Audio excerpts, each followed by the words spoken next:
ജ്യോതിക, കഴിഞ്ഞ ദിവസം നമ്മൾ കേട്ട പ്രധാനപ്പെട്ട ഒരു വാർത്തയായിരുന്നു വടകരയിൽ നിന്ന് വന്നത്. ഇതിൽ 2 അധ്യാപികമാർ ഈ MDMA കേസിൽ അകത്തായിരിക്കുന്നു.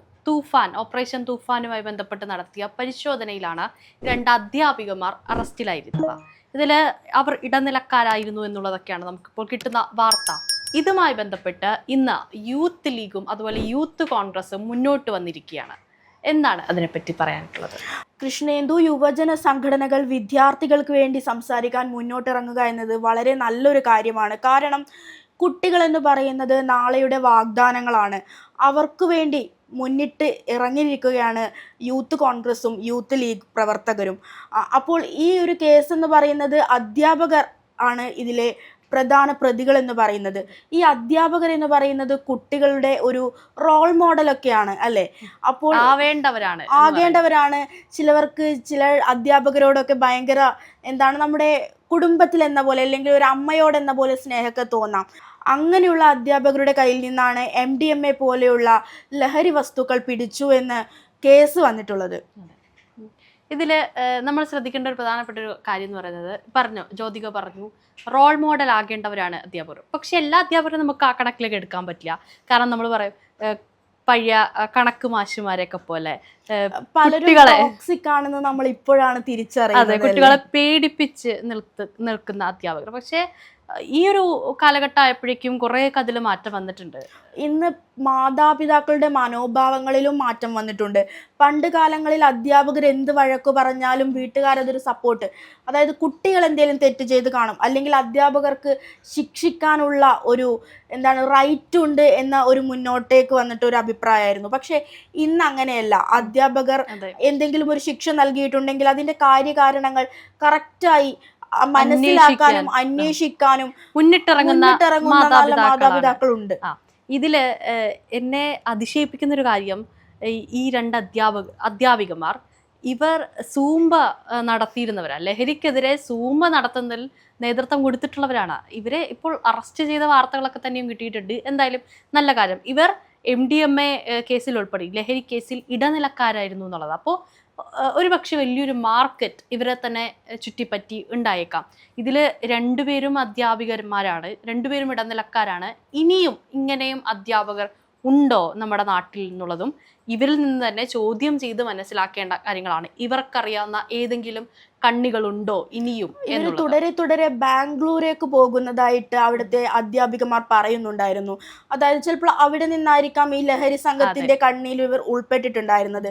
ചിലപ്പോൾ ഈ ലഹരി സംഘം ഇനി ആരെയാണ് വലവിരിച്ച് കാത്തിരിക്കുന്നത് എന്നും ഒരു ചോദ്യമാണ്. ഒരുപക്ഷെ ഇപ്പോൾ ഇതിന് ഒരുപക്ഷെ പിടി വീണിട്ടില്ലെങ്കിൽ ഇനി ഈ ലഹരി സംഘം ചിലപ്പോൾ കുട്ടികളെയാണ് വലവീശാൻ പ്ലാൻ ഇട്ടതെങ്കിലോ അല്ലേ? അതെ, നമ്മുടെ സ്കൂൾ പരിസരങ്ങൾ ഒക്കെ തന്നെയും ലഹരി ഉപയോഗം ഒക്കെ ചെറുതായെങ്കിലും നടക്കുന്ന പല സ്കൂളുകളും ഉണ്ട്. അതിൽ പുറത്തുനിന്നുള്ള ആളുകളൊക്കെ വന്നുകൊണ്ട് ലഹരി പദാർത്ഥങ്ങൾ കൈമാറുക, മിഠായിയുടെ രൂപത്തിൽ വർണ്ണക്കടലാസിലൊക്കെ പൊതിഞ്ഞ് ഈ മിഠായി എന്ന് തോന്നിപ്പിക്കുന്ന രീതിയിലേക്ക് ഇത്തരത്തിൽ ഈ കഞ്ചാവ് അല്ലെങ്കിൽ MDMA പോലുള്ള വസ്തുക്കളൊക്കെ കുട്ടികളിലേക്ക് എത്തിക്കാൻ ചിലരെങ്കിലും ശ്രമിക്കുന്നുണ്ട്. അവരെയൊക്കെ തടയിടാനാണ് ഓപ്പറേഷൻ തൂഫാൻ വന്നിരിക്കുന്നത്.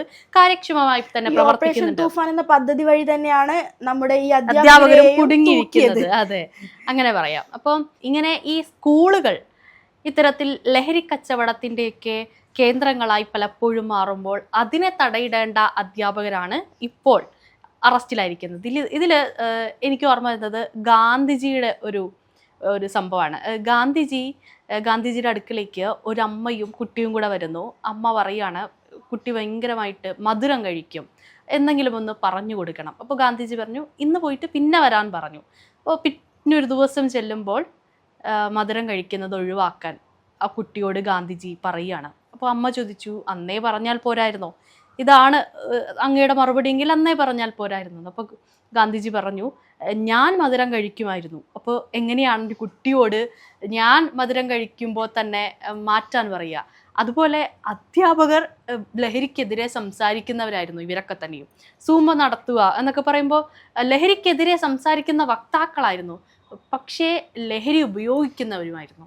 അപ്പോൾ യഥാർത്ഥത്തിൽ ഒരു 2 മുഖം, അധ്യാപകരുടെ 2 മുഖം കാണാൻ സമൂഹത്തിന് മുമ്പിൽ നല്ല അധ്യാപകരായി, നീറ്റ് ആൻഡ് പെർഫെക്റ്റ് ആയിട്ടുള്ള അധ്യാപകരായി മാറുമ്പോൾ ഒരു ഭാഗത്ത് ഈ ലഹരിയുടെ ഇടനിലക്കാരായിട്ടും കൂടെ പ്രവർത്തിക്കുന്നു. അങ്ങനെ ഒരു ഇരട്ട മുഖം നമുക്ക് ഈ അധ്യാപകരിൽ നിന്ന് തന്നെ കാണാൻ സാധിക്കും.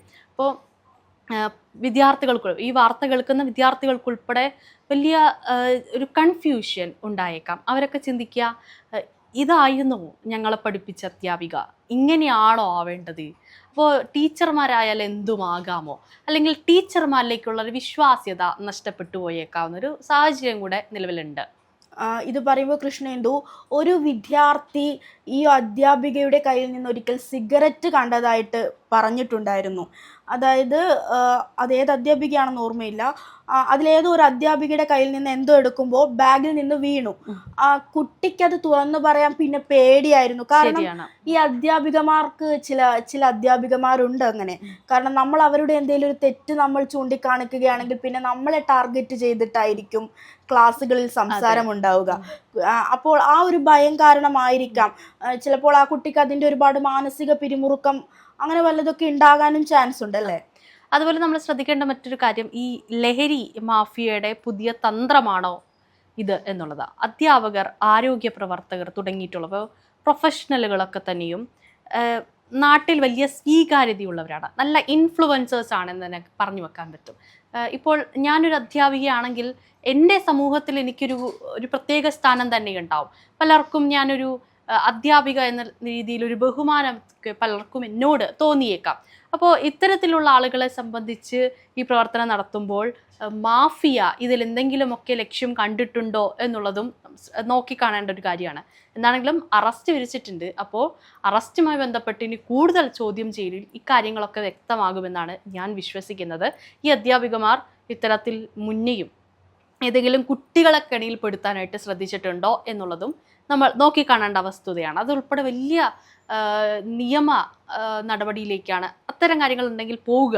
ഏറ്റവും വലിയ നിയമം ആ രീതിയിൽ തന്നെ അവർക്ക് ശിക്ഷയായി തന്നെ ലഭിക്കും. കാരണം കുട്ടികളെയാണ് അവർ കരിവാക്കുന്നത്.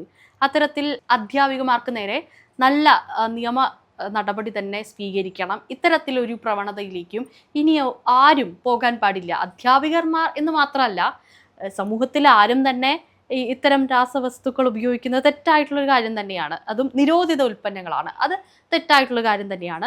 മറ്റുള്ളവർക്ക് അല്ലെങ്കിൽ കുട്ടികൾക്ക് മാതൃകയാകേണ്ട അധ്യാപകർ തന്നെ ഇത് ചെയ്യുന്നു എന്ന് പറയുന്നതും തെറ്റാണ്. ഇതിപ്പോൾ ജ്യോതിക പറഞ്ഞൊരു കാര്യമുണ്ടല്ലോ, ഈ സിഗരറ്റ് കണ്ടു എന്നുള്ളത്. അപ്പോൾ അവർ എത്ര ലാഘവത്തോടെയാണ് സ്കൂളിലേക്കൊക്കെ പ്രവേശിച്ചിട്ടുണ്ടാവുക. Cigarette packet. അതെ, ഈ അധ്യാപികമാർ അല്ലെങ്കിൽ ഒരു പ്രധാന അധ്യാപികമാർ കുട്ടികളെ ശ്രദ്ധിക്കുന്ന പോലെ തന്നെ ഇനി അധ്യാപകരെയും ശ്രദ്ധിക്കേണ്ടി വരുമോ? ഈ പ്രധാന അധ്യാപിക എന്ന് പറയുന്നതും നമുക്ക് വലിയൊരു പുണ്യാളൻ ആ ഒരു പരിവേഷം കൊടുക്കേണ്ട ആവശ്യമില്ല അല്ലേ? കാരണം അവർ ചെക്ക് ചെയ്ത്, ഇതിപ്പോൾ അധ്യാപകർ തന്നെയാണ് ഇങ്ങനെ ആയത്.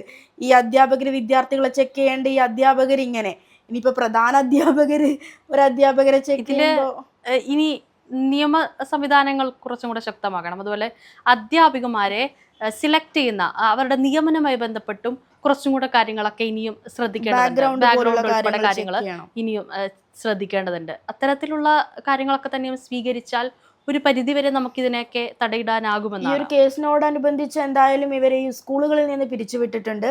അപ്പോൾ നമ്മൾ സംസാരിച്ചു വന്ന വിഷയം യൂത്ത് ലീഗും യൂത്ത് കോൺഗ്രസും ഇതിനോടകം പ്രതികരിച്ചതാണ്. അതെ, അവരുടെ പ്രതികരണം എന്തായാലും മാതൃകാപരമാണ്. അവർ ഇതിനിടെ ഈ ഒരു കോളേജിലോട്ടും ഇതുപോലെ വളരെ നല്ല ഒരു പ്രതിഷേധം. അതെ, അതായത് അവരുടെ തന്നെ മാനേജ്മെന്റിൽ കീഴിലുള്ള കോളേജിൽ ഇത്തരത്തിലൊരു കോഴ ആരോപണം വന്നപ്പോഴും യൂത്ത് ലീഗ് ഒരു മാർച്ചുമായിട്ട് മുന്നോട്ട് പോകുന്നൊരു സ്ഥിതി കൂടെ ഉണ്ടായി. അത്തരത്തിൽ നാട്ടിൽ നടക്കുന്ന പ്രധാനപ്പെട്ട വിഷയങ്ങളിലൊക്കെ തന്നെയും ശബ്ദമുയർത്തുന്നവരായിട്ട് യൂത്ത് ലീഗ് മാറിയിട്ടുണ്ട് എന്ന് പറയാനായിട്ട് സാധിക്കും.